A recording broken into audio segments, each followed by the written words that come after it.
Let's get practical for a second. Let's say you have to write about a policeman. Now this has been done a whole lot. In fact, if this topic were a steak, it would be well done. So how to make this topic fresh, exciting, and creative? Now, one of the biggest problems we as writers face today is that there really are only so many plot lines that you can write about. So whether it be revenge, justice, boy meets girl, but the list is not infinite. Don't waste your time trying to find an original plot line. Remember, in your case, it's better to take something unoriginal and make it creative than waiting around for inspiration to strike. So let's take a quick look at this character of yours, your policeman. What does he look like? Why does he exist? Can you describe him in all his glory, both psychologically and physically? Take all of those descriptions and flip them on their heads. What is the opposite of a policeman? Make your policeman do those things instead.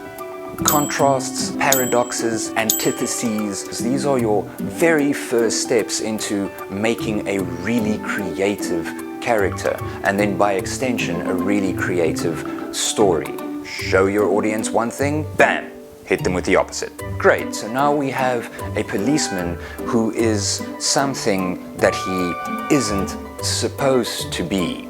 But there is one teeny tiny little problem with this. Opposites are all the rage now. You've got anti-heroes popping up everywhere, people who are doing things that they're not supposed to be doing. The unexpected has sort of become the expected, but doing the opposite is not the only way.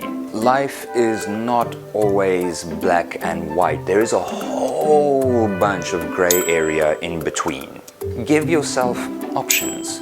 List out all the things your policeman may or may not do, and then pick the ones that fit best with your story.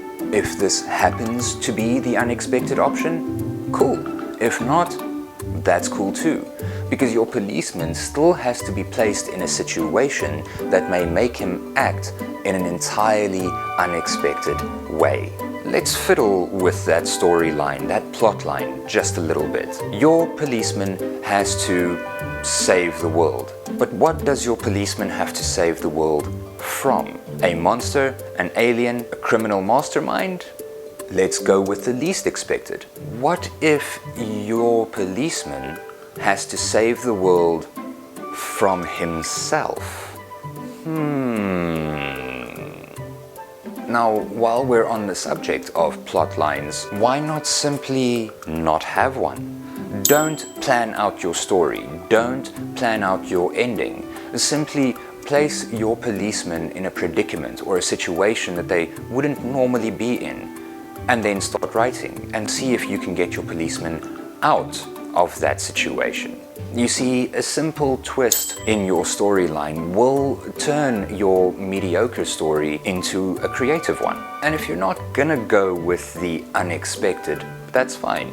Go with an expected character, but place them in a larger than life situation. Another thing you can and absolutely should do is draw from real life.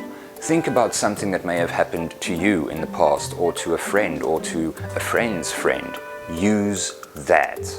Real stories are infinitely more reliably entertaining than anything you can make up on the spot. Ask, what if? What if my policeman were my friend, or my sister, or my father, or my grandmother? Would I admire them? What if I didn't? What if I were the criminal? The last thing is to just write. Keep going until you write something that you like, and then keep writing some more. The thing about inspiration is it comes when you ignore it. I know that I have a few tips and tricks up my sleeve that will help me when I'm writing. And as soon as I rely on those, I don't need to feel inspired. I simply focus on the job at hand, because ultimately it is a job. But 9 times out of 10, when I don't rely on it, inspiration will strike. And as soon as it does, beautiful things happen. I hope you enjoyed this video, and I hope you found it inspiring. I'll see you next time.